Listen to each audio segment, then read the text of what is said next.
Am I the asshole for forcing my tomboy daughter to wear formal clothes?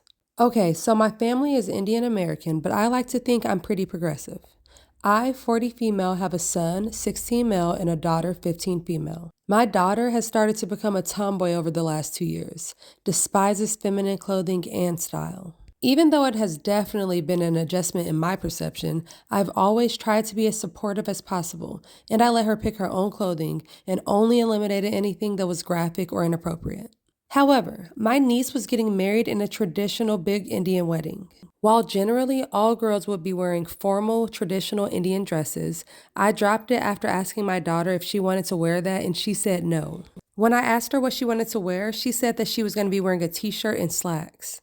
I insisted that she wear formal clothing of her choice, whether it be a suit, a dress, or a traditional Indian clothing. This was a black tie event. I was getting my son a tailored formal suit, and I insisted that she come and pick a fabric and suit style as well. I said it could be anything from a typical men's suit to a suit with a feminine twist like what Zendaya wears.